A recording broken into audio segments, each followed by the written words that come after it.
Okay, Be'ezat Hashem, Naaseh v'Natzliach.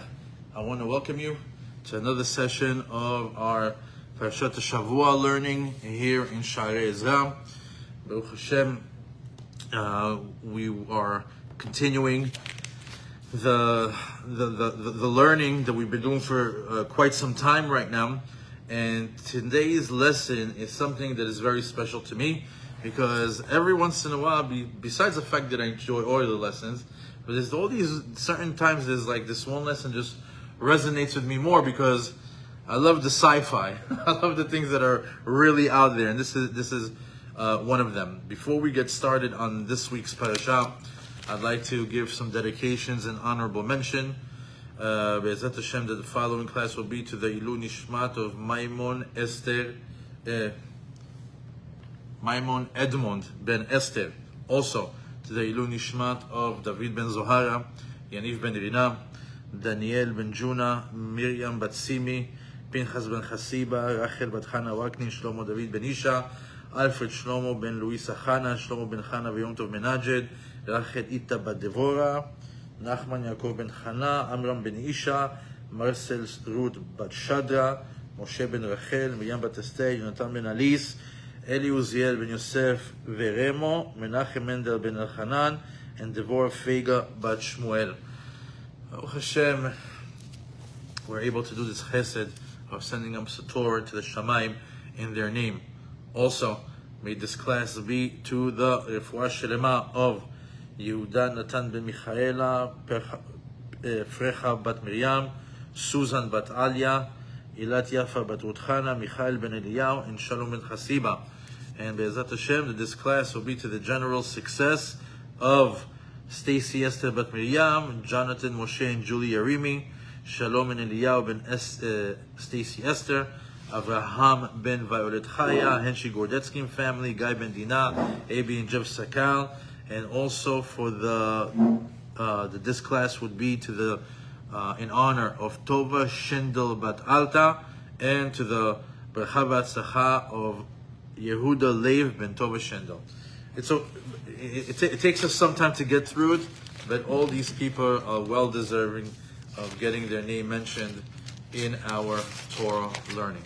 Okay, so here we are. We're about to finish the Torah. Even though that we are in Sefer Bamidbar, which is only the fourth book of Chamisha Chumshei Torah, it's actually the end of the Torah. The last two parashiot, which are Matot and Masei, are the last books of the Torah, because Sefer Bamidbar is called Mishneh Torah. It's Moshe's review of the entire Torah. So in reality, we're about to now finish the entire Torah, and then we're going to get a nice review from Moshe Rabbeinu before the end of the year and before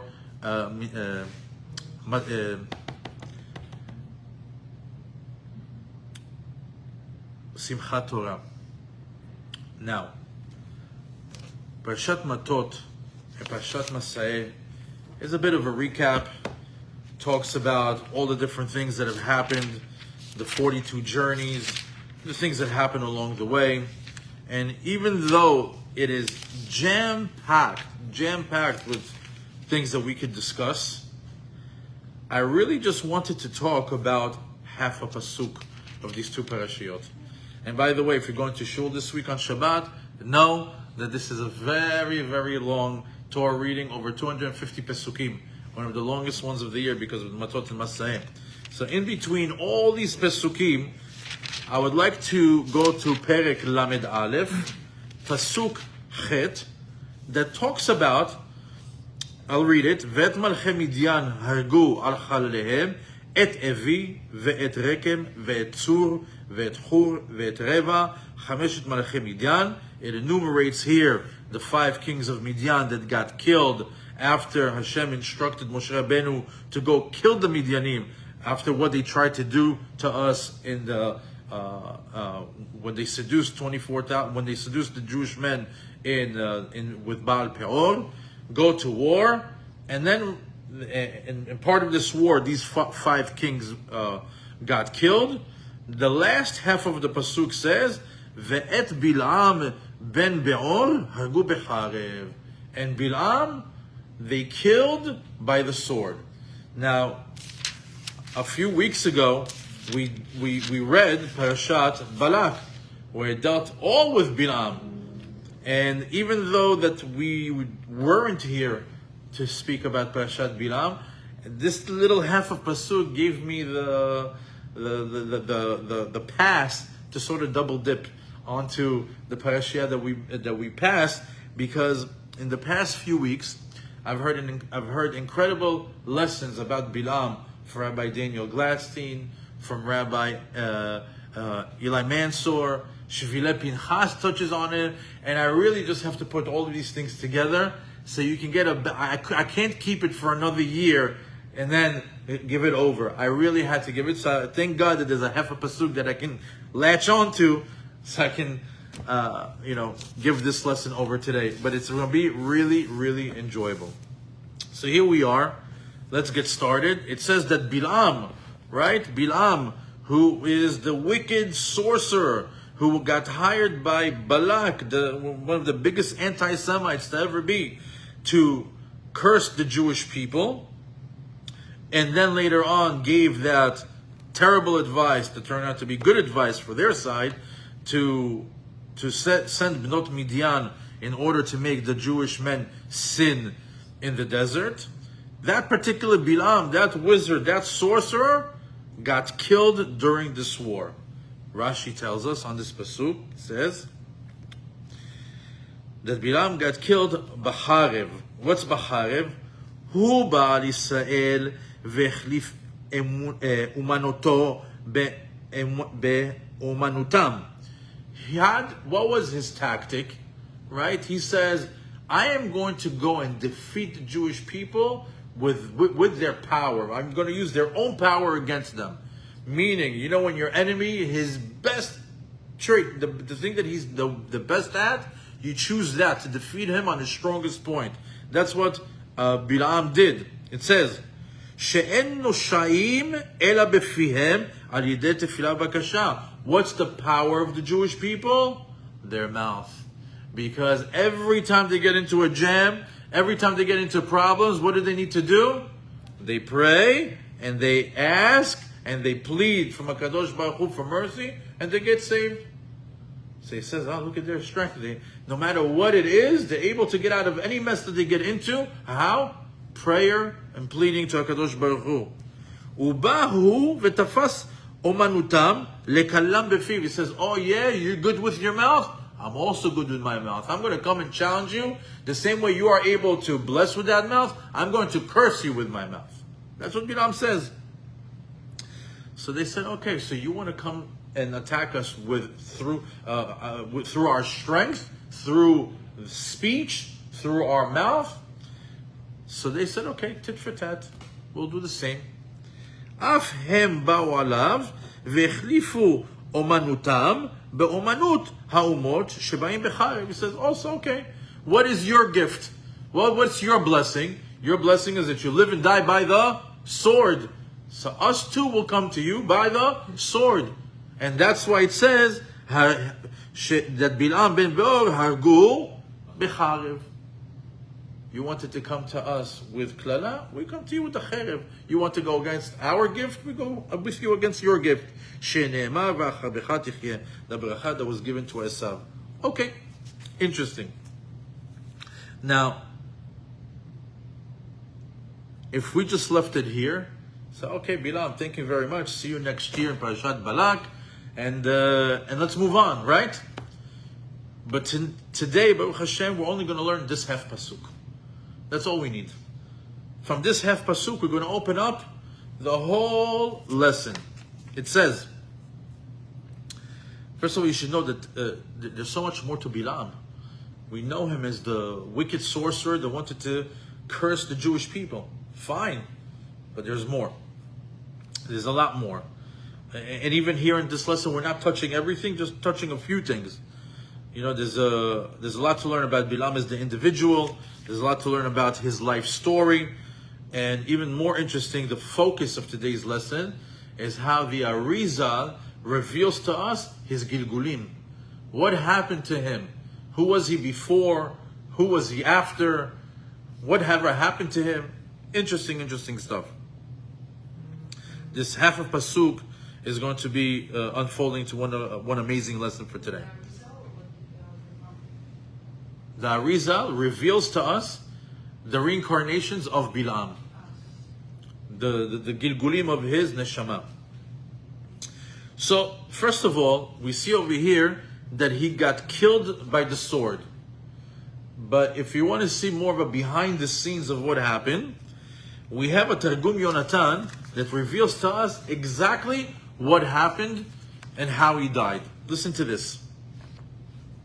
So this is written in Aramaic. So what I'll do is I'll translate it instead of read and translate. I'll just try to translate it as I read along, just to save us some time. Okay, it says, Targum Yonatan describes to us what happened. It says that when they were at war, and we know that what happened during the war, how do you go to war? They go to war with the Kohen, they go to the war with the Aaron, and they went with 1,000 people from each tribe. 1,000 warriors and 1,000 rabbis that stay behind and study. Which, by the way, just goes to show you that, the IDF needs the soldiers to be over there. But they need just as many people inside the shtibel, just as many people in the yeshiva to learn. That's how Jews go to war. 1,000 go to war, 1,000 stay behind to pray for them. That's our power. So in this war, the Kohen, Pinchas Kohen, goes to war also. He's there, and who does he see? He sees Bilaam. As he sees Bilaam immediately recognizes him, and what does he do? He says some words of magic, and he takes off. Bilaam had the power to fly in the air. Now, Avad milta de kosmin uparach ba'avir. He said the special word of kesem, and he started to fly in the air. Pinchas right away also did a Shema Rabbah v'Kadisha. He also said one of God's holy names, and he's in the air too. Let's stop right here and start imagining it. Bilaam in the air and Pinchas chasing him, just like in the movie. This is a Hollywood movie right now. And he's running away from him. All of a sudden, Pinchas catches him by his hair. And he takes out a knife, and he's about to kill him. And what does Bilaam say? Patach pumeh betachanuni. He says, no, please don't kill me. Mishtaba'an alecha dekol yomin de'ana kayam let ana miltat amecha. He says, you know what? If you keep me alive, I promise you, I will never curse the Jewish people again. What a rasha. It's incredible. He's about to die. You're losing. There's a sword to your neck. Say something. I apologize. I'm doing teshuvah. I'll go bless the Jewish people. I'll help you guys. Do something. Save your life. What does the wicked guy say? I'll never curse him again. Look, the rasha, it's hard for them, even if the sword is on their neck, to be good. He says, I promise I'll never curse them again. What does he tell him? Halo ant Lavan Arama. Aren't you Lavan Ha'arami? Deba'it lemishitziat Yaakov Avunan. And you wanted to kill my great-great-grandfather Yaakov Avinu. And not only that, you are the one who also went to Egypt. And not only that, he was one of the advisors to Paro. And not only that advised to Paro that the Jewish people should be slaves in Egypt, by the way. And he says not only that, Umin bata denafikum mitzayim. And finally, when the Jewish people got out of Egypt, garit behon amalek hashia. You're the one that not enticed but provoked Amalek to go attack them as soon as they got out. And not only that, after doing all that against the Jewish people, you were the one that came with Balak to come and destroy, to annihilate the Jewish people. And it says, and because of that, because of this, Let efsha tuv lemekai me'yat nafshech v'katle. He says, I can't keep you alive, my friend. I'm sorry. And he kills him. What I like about this is that they're flying in the air. And what I like about this, that Targum Ben Yonatan reveals to us something over here. He says, Halo ant Lavan. He tells them, you are Lavan. So we have to go back a little bit to Sefer Bereshit. And we see that in Sefer Bereshit, what is Lavan? Or maybe even go back a little bit more. Let's get all the history in regards to Lavan and Bilam and all of them. We'll go to Yalkut Reuveni. And it says, Bilam, Haya ben Milka achot Sarah. Bilam is family. Sarah had a sister. Her name was Milka. Bilam was her son. Veyalda Kemuel. And in Bereshit, Bilam is called Kemuel. We know him as Bilam in this week's parasha. In Bereshit, he's called Kemuel. And Kemuel, ze Bilam, that's Bilam. And why is he called Kemuel? Shekam keneged umah shel El. He's the one that got up to go against the nation of God. And the Arizal also says, why do we call him Kemuel? Because it says, that we say lo kam beYisrael ke Moshe od. There was never a prophet like Moshe ever before or ever again. So the Arizal says B'Yisrael lo kam in the Jewish nation. There's nobody that will ever be like Moshe Rabbeinu. Aval be'umot ha'olam kam. However, in the other nations there is somebody that is equivalent to Moshe Rabbeinu. Who is it? Bilam. That's why it's called Kemuel.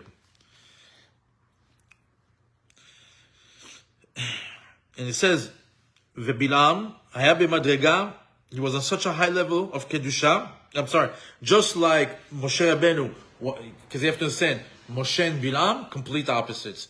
Just like Moshe was the highest level of Kedusha, Bilam was the Goyish's world, highest level of Tum'ah. He was also their Navi, but the side of Tum'ah.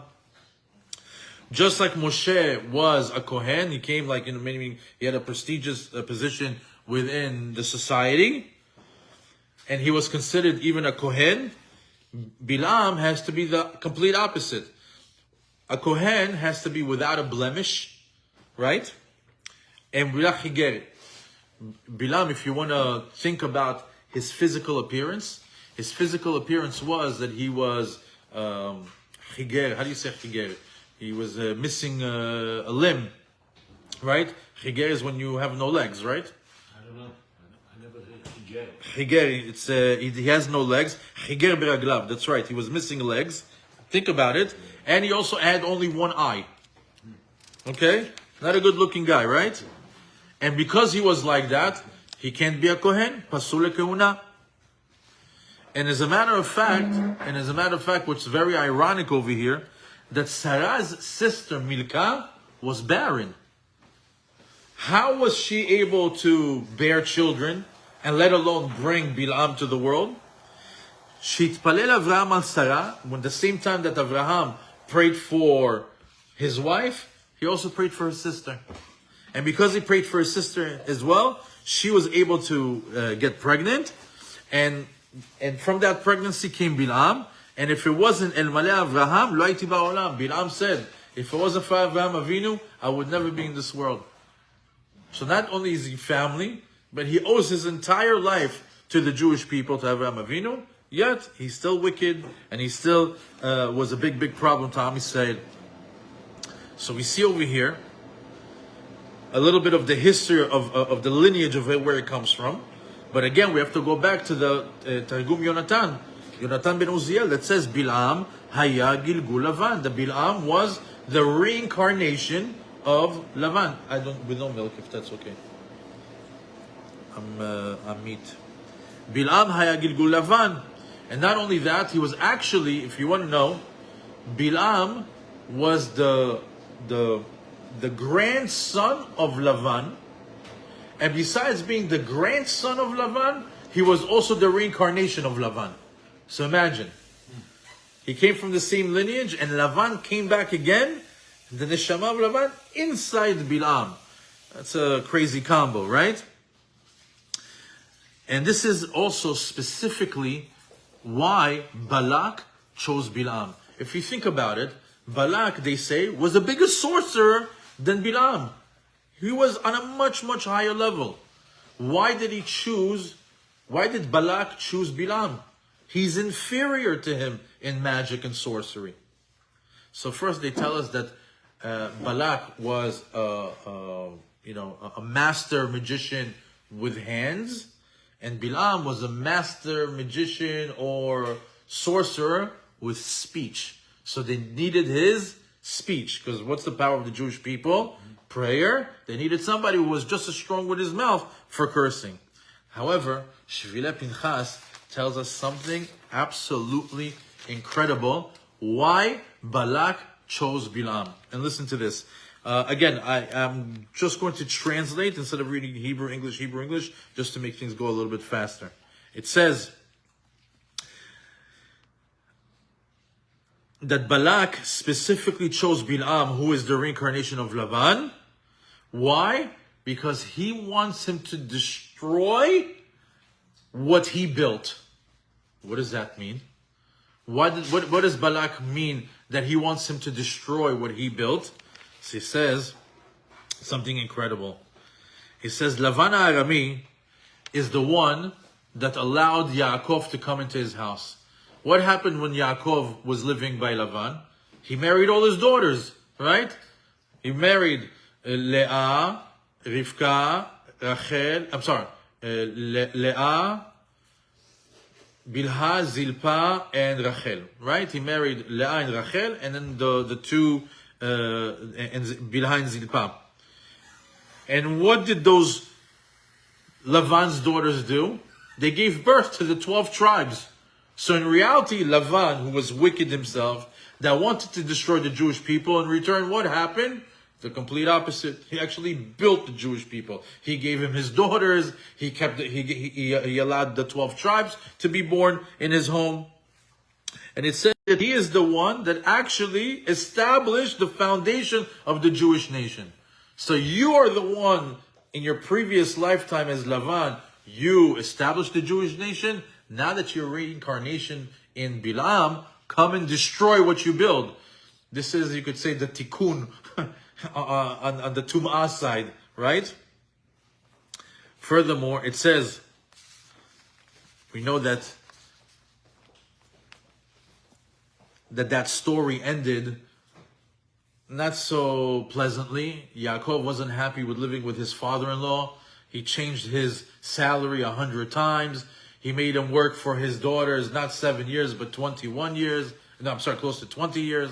7 plus another 6. And it was a very difficult time, and he wanted out. And when he, consulted with his wives in the field, look what your father is putting me through. It's time for me to go. They agreed with him. And then what happened? Lavan chases Yaakov, and he wanted to kill Yaakov and his family. Imagine, the father-in-law wanted to kill Yaakov and the family. Comes a Kadosh Baruch Hu to Lavan in a dream, and what does he tell him? Hishamer lecha midaber im Yaakov mitov adra. Be careful not to talk to Yaakov, not good, not bad. In other words, don't touch him, don't harm him. Which is, by the way, identical to what happened with Bilam.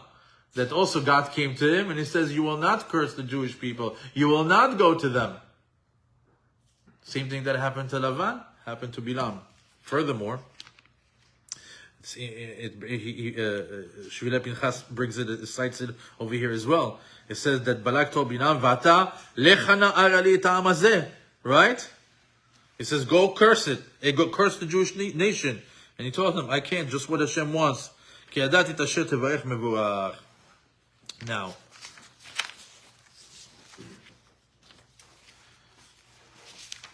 Balak specifically chose Bilam because he says, when you are Lavan, you are the one that established the Ummah. Now that you're Bilam, go and destroy your own handiwork. This is your handiwork. Go fix the problem. The Arizal, reveals to us now something even greater. The Arizal says that the Lavan Arami, who was Avi Aviv Shel Bilam, his great-grandfather, Atzmo nitgalgel beBilam. He himself became a reincarnation in Bilam. And as a matter of fact, Mimeno lamad Bilam ben beno masek shafim. He learned most of his sorcery from his grandfather, Lavan, the reincarnation that's in him. We know that he was a big, big sorcerer as well, Lavan. However, even though that he learned most of his sorcery from his father, there's a beautiful bonus over here that maybe you'd like to see a little bit more of a background to Bilam as a person. Look what it says over here. Paro had three advisors, and one of them was Bilam. When Bilam saw that the Jewish people graduated into greatness, that when they got into that Hashem saved them from the great king of Paro, the Yetziat Mitzrayim, and that they were able to even defeat Amalek. In other words, all the things that he did against the Jewish people failed. What did he do? Nitkana bahem. He became jealous of them. And by the way, I believe it's a Zohar that tells us that the reason why he had this jealousy for Am Yisrael is because he also was from the Shoresh Neshamot of Cain. We know that Cain killed Hevel because of jealousy. So he also had that tchuna in him, that quality, bad quality in him. Nitkana bahem. What did he do? He started to pull out the hairs from his beard, from his hair. It's like, I can't believe all my advice against the Jewish people didn't work. Imagine pulling out your hair out of frustration. What did he do? He took a flight to Azza and Azael. Took flight, meaning not an airplane. Once again, the sorcerer actually jumped into the air and started to fly. And he went to Azza and Azael. Do you know who Azza and Azael is? We mentioned them in this class many, many times. These are the fallen angels, the ones that are part of the Nephilim, that are part of the giants. But eventually they were put in chains and held back because the world couldn't tolerate having these bad spirits in the world, their form of punishment. And they are right now buried in a mountain in Jerusalem. As a matter of fact, this mountain that they're buried in, that's the mountain that has all the rugged and choppy stones on it. And that is where the Kohen Gadol, every single year, when he in Yom Kippurim, he takes the Seir le'Azazel. What does it mean he takes the Seir le'Azazel? He takes him to the cliff where these two demons are shackled over there. Le'Azza and Azael. Seir le'Azazel. That's where we go specifically to that mountain, and that's what we call that area also. Because that's what we give that goat, and that's the two demon spirits that are over there. So, Bilam goes to this place. What does he do? He says, and this is the order of things that a person needs to do once he reaches this place. Obviously, he went for continued education, right? Besides the fact that he already was a sorcerer that knows how to fly, and he is one of the advisors of Paro. What do we have over here? He goes to say, no, I need more power. I'm pulling my hair out. Everything that I'm doing is no good. I need more power. Where does he go? He goes to the evil spirits from the beginning of time, in the mountain of Azazel. So he flies over there, and it says, when you go to that area, it's darkness. You can't see over there. So Azael saw him over there, and right away he tells Azza, the other one, to call him in, meaning one sees and one speaks. I guess they have somewhat of a relationship, right? And what happens, as soon as they call him by name, all of a sudden all these snakes, huge serpents start to come around. And Bilam has to come towards them. And he has to stand right at the entrance of the front gate of these mountains in the city of darkness, until they send to him a special spirits. Scary stuff, right? But it's interesting. It's like a what do you call it? A sci-fi movie. And they sholchim lo ruach hachad, and this special spirit that they send, what does it look like? It looks like a small little animal that has the shape of a cat, but the head is the head of a snake, and it has two tails and has small little legs. And as soon as Bilaam sees this particular animal, the spirit, he takes a white rooster, burns the ashes, and throws the ashes at the eyes of the spirit. And then that particular spirit walks him over to that area of Azza and Azael, and he sits there with them, and he starts to upgrade his sorcery. V'yoshev sham imahem 50 yom. He stayed with Azza and Azael for 50 days. In the entire time when he was there, during the 50 days, these are the 50 days from the time of Yetziat Mitzrayim till Matan Torah. While the Jewish people were walking 50 days in the desert to Matan Torah, he was continued education by Azza and Azael, getting a little bit better to see, hey, how can I get this nation? I wasn't able to get them with the whatever talent that I had up until this point. Comes that weird animal again with all the snakes, and it escorts him back, and he leaves that. And not only that, while they were there on the 50th day of Matan Torah, they said, okay, now I got all the secrets. Okay, now I've got upgraded. Let's stop the Jewish people. What did Hashem do? He says, he wanted to persecute against them and to bring them back to Egypt. What happened? HaKadosh Baruch Hu bilbel kol chokhmatam shel hamchashvim u'lamdehem. HaKadosh Baruch Hu made all their minds confused. Both the students and the teachers, meaning Bilaam and Azza and Azael, couldn't do nothing to the Jewish people. Look what's happening behind the scenes. We're walking in the desert, complaining about the man, complaining about the water. Oh, Matan Torah, behind the scenes is a guy in some sort of mountain speaking to demons how to destroy the Jewish people. Incredible. The Zohar adds, by the way, it's just since we're getting a visual to who this guy is. He used to sleep in cemeteries. He married a donkey. He had relationships with a donkey. Why? Because that's in order to get to this high levels of tum'ah, you have to be metameh yourself. How do you become metameh? How do you become more impure and more impure? You got to do these weird things. You got to go to weird mountains. You got to walk around with a dead cat. You got to sleep in a cemetery. You got to have all these different things. And you saw he had one eye. He had no legs. Weird caricature, right? But the Zohar adds also, if you wanted a little bit more insight on how he looked, Bilam HaRasha HaPoshea, he says that Bilam HaRasha, his eye was the complete opposite of the eye of David HaMelech. So interesting.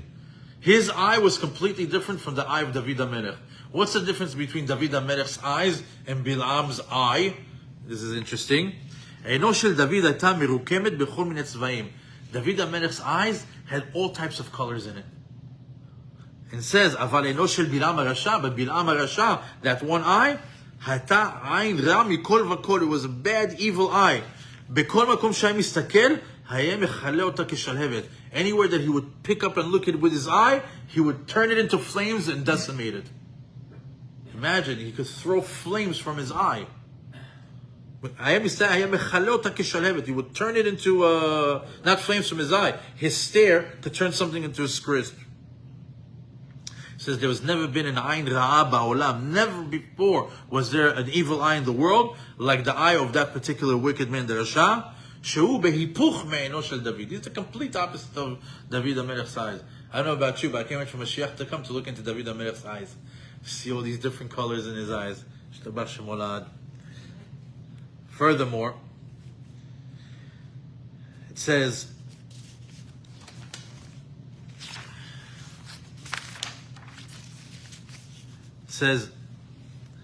we established that Arizal told us that the Bilaam is the Gilgul of Lavan.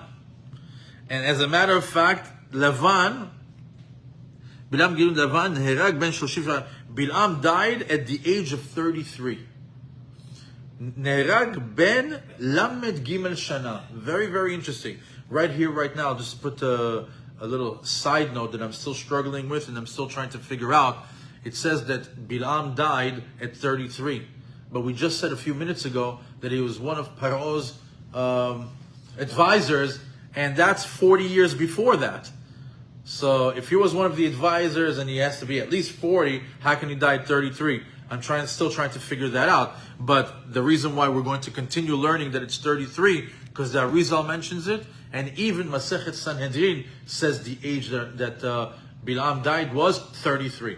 So for the sake of the lesson, we're going to continue, even though that we have this little side issue that Bezat Hashem will be able to deal with it one day when we get that answer. So it says the Arizal, Bilaam Gilgulim that Bilaam, who was the reincarnation of Lavan, died at the age of 33. Why specifically 33? Such a unique number. It could have been any other age. And why is it so important that he dies on this age as well? It reveals to us the Arizal, Mishum sha'avar al hagal, shenishba Lavan leYaakov shelo avar oto, because he passed over a place called Gal. Right? So, and what is Gal? Gal is the same letters as Lamed Gimel. Like we said, Lag BaOmer. What's Lag BaOmer? It's the 33rd day of the Omer. Lamed is 30. Gimel is 3. 33. Lag BaOmer. So he died at the age of Lag, 33. Why? Because he transgressed on the promise that he made on the Gal. What's Gal? Gal is a mountain of stones. We know that if we go back now to Bereshit, finally, when Lavan met up with Yaakov and Hashem warned them, don't hurt Yaakov or his children, they made a peace treaty. And what type of a peace treaty did they make? They built a mountain of stone. Let this mountain of stone serve as a witness to our peace treaty. And they sat there, they ate, they celebrated, and then they went their own separate ways. Yaakov promised to take care of Lavan's children. Lavan promised to not attack the Jewish people anymore, right? That's the promise. As a matter of fact, what do they call that area? Gal Ed. What's Gal Ed? Gal, the mountain of stones, that is serving as Ed, as a witness. So it says over here that the reason why he died at 33, because he avar al hagal shenishba Lavan, because he didn't keep his promise to the Gal that he promised to Lavan. So let's look into that. It says,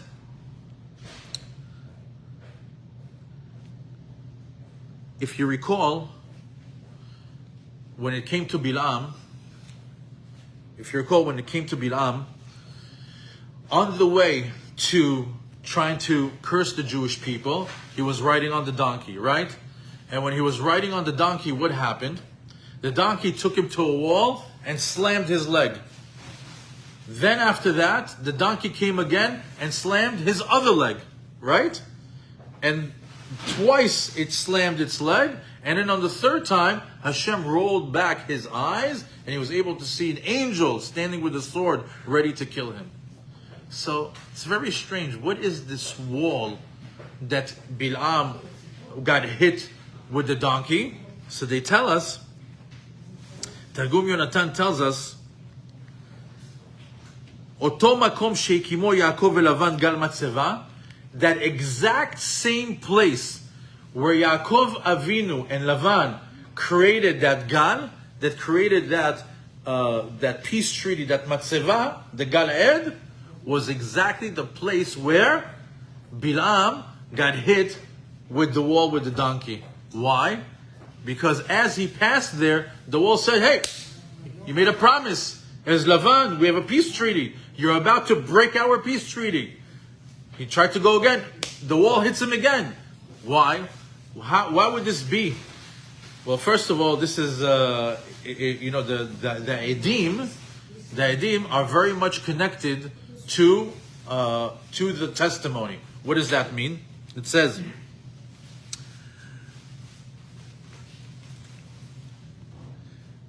like this in Sefer Bereshit.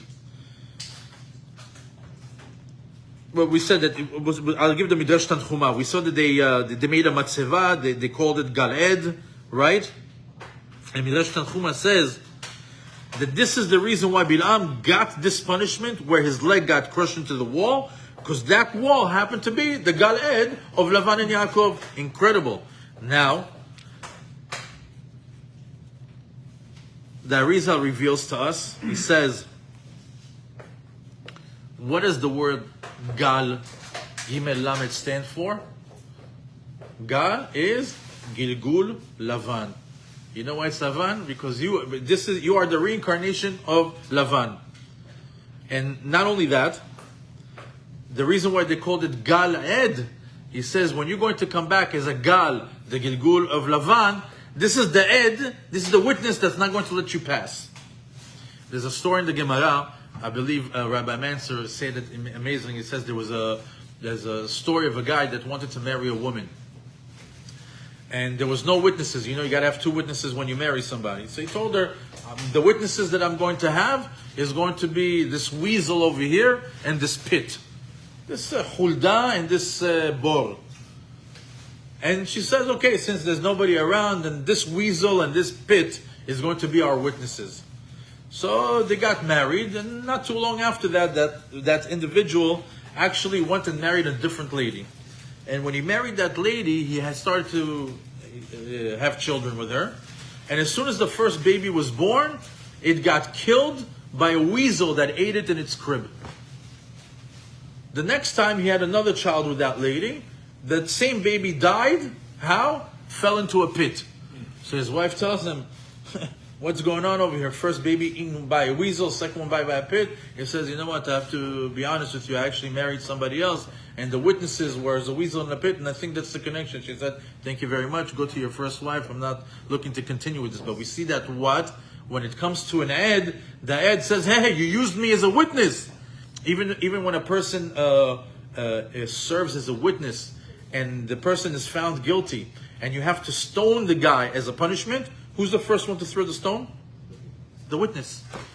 Yesh la'ed yad in the mishpat. So what happened? The God also, hey, I have a hand in this. That's why specifically that God says, I'm a witness. You're not going to make me a liar. Stop here. You owe me to keep a promise. Stop here. You owe to keep the promise. And because the Gal took the testimony back from Bilaam, he died where? At the age of 33. So we see that Gal Ed, when he gets to the age of Gal, when he gets to the age of 33, the Ed is going to be what? Is that one's going to hold him back from not moving forward. Interesting, because we thought it was just, we're hitting the wall. There's more. This is the wall of Lavan and Yaakov, the Gal Ed. Furthermore, Masechet Sanhedrin on the 106th page on the second side actually touches on this, and this is amazing when you have a Gemara to back you up. Bat tlatin utlat shanin bilam hagira kad katil yata Pinchas. He said that ben 33 shanim haya Bilaam hagiger. Bilaam was 30 at the age of 33 when Bilaam, the one who had no legs, got killed by Pinchas. And why is it 33? It seems like such a young age, right? You know why? Because there's a pasuk that explains this perfectly. What's the pasuk? Anshe damim umirma lo yachatzu yamehem. The wicked people, they don't live a full life. They live half a life. 33 is about half a life, right? Zat Hashem, for Jews it's more. Now, just when you thought, oh wow, so interesting, oh, by the way, also it says that Bilaam got hit by the regel, right? Regel. What's regel? Regel is Rasha Gilgul Lavan. There was also a sign over there. And by the way, why is he called a Rasha? Because not Bill Gates, Bilaam. But even though they're a little bit of the same, but Bilaam was a Rasha at the end of the day. So, even though that we have now, wow, Allah, look, we took half a pasuk and Bilaam got killed by the sword. But look who Bilaam is. Look at the background story. Look at what he did. Look how devoted he was. Look how he came back in a reincarnation of Lavan, trying to get the Jewish people again. He made a promise as Lavan. He came back again as a reincarnation, didn't keep his word. Still, and he got killed. But just when we think we know the whole story, the Arizal comes and continues to show us the Gilgulim. What's the Gilgulim? What happens after he died? This is really incredible. So, after Bilaam's death, it says, שיש גלגולים של בלעם שאני יודעים עליהם. There's a few גלגולים, few reincarnations of Bilaam that we know about. One of them was Lavan, we just said, right? His grandfather. And then we know that he was Bilaam. And the Arizal says that after he got killed by Pinchas, Hashem put him in a rock. With Galgel bedomem. We know that there's 4 different types of life forms. Domem, Tzomeach, Chai, Medaber.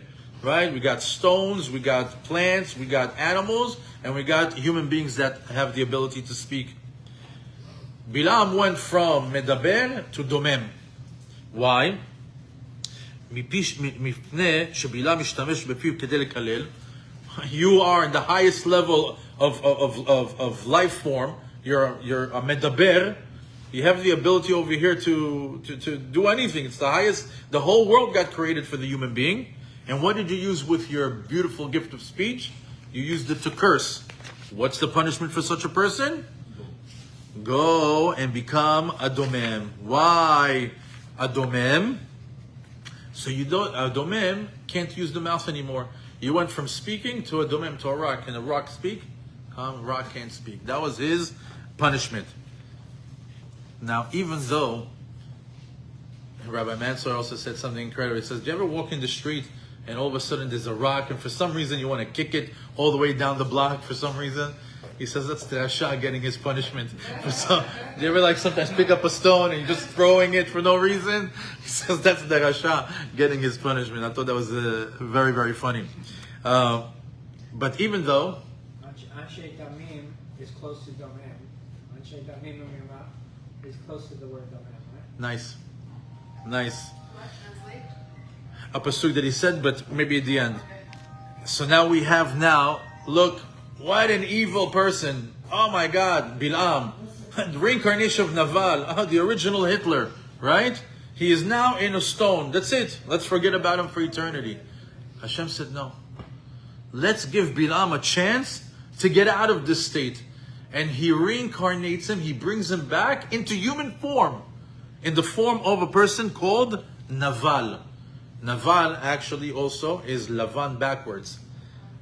To hint to us that Lavan, the original Neshama, you have a chance to come back now and to fix. And we know Naval is a story during the time of Shaul and David HaMelech, that there was when David HaMelech already became anointed, and there was a whole conspiracy between them, and when they came to speak to Naval, what does he say?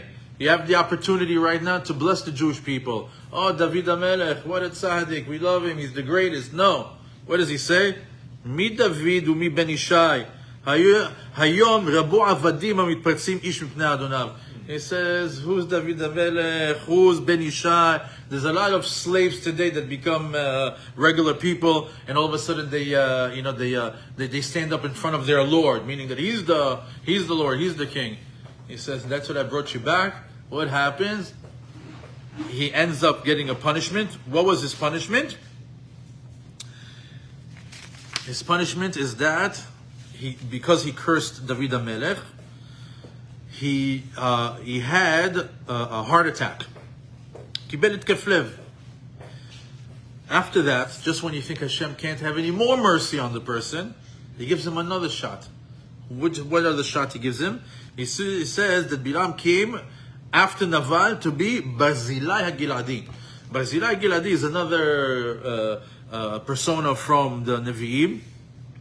And there's a whole story there without going too much into it. But it ended up being that at the end of the day that Barzilai Giladi and his children ended up being righteous. And because they were able righteous, they're all the offsprings of the Gilgul of Bilaam. What happened? He was able to fix his neshama. And because he was able to fix his neshama, all the berachot that he said instead of kelalot actually were able to come to fruition because of this Gilgul. Now, this is very interesting to think that it's Lavan, then it's Bilam, then it's a rock, then it's Naval, then it's Barzilai Giladi, and that he was able to atone for his sins in that way. It's a nice, happy ending. But even though that he's extremely wicked, I wanted to learn one lesson of Kav Zchut about Bilam. It's always good to find things that are positive in order for us to walk away with a good takeaway. When it comes to Parashat Bilam,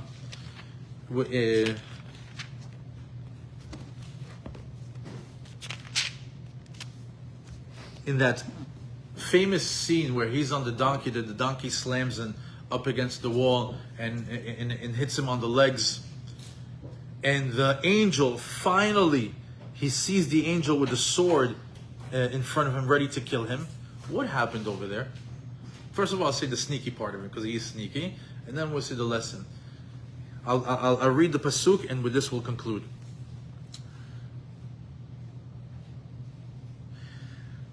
So it goes like this.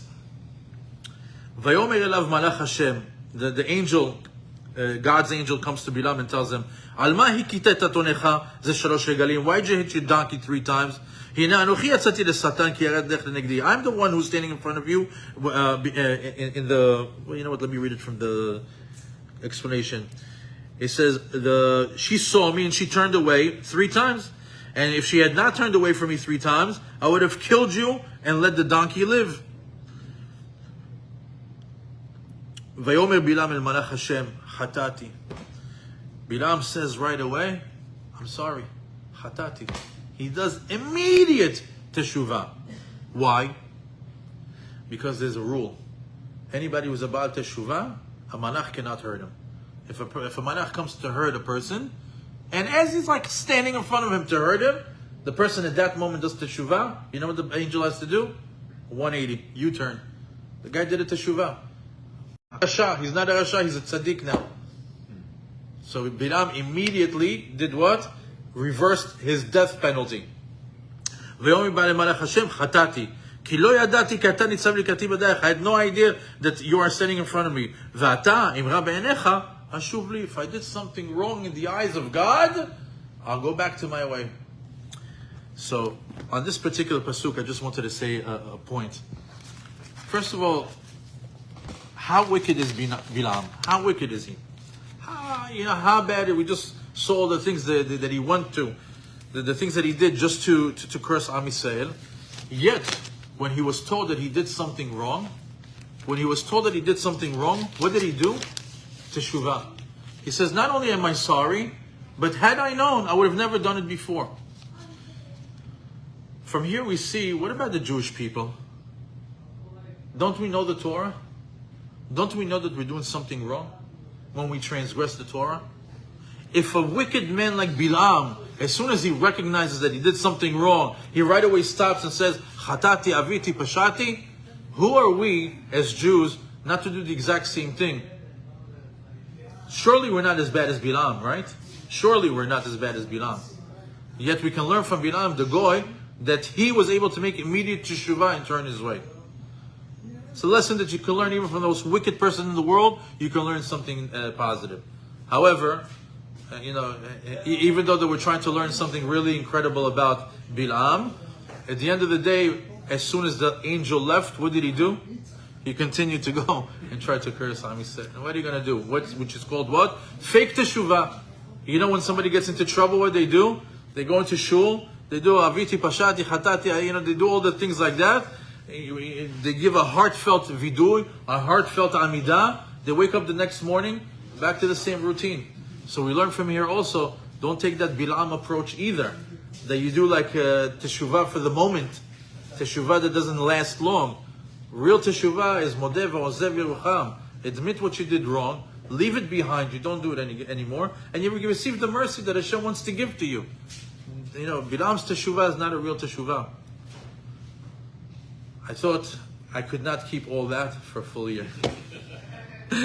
So Hashem, we got to hear a little bit more about Bilam, a little bit more about behind the scenes, a little bit about how sorcery works, And Hashem varech otchem v'sameach otchem, and the Be'ezat Hashem will be able to, as we're finishing Sefer Bamidbar, chazak v'nitchazek, that this will be a time that we strengthen our service of Hashem, that we strengthen our resolve to do proper teshuvah.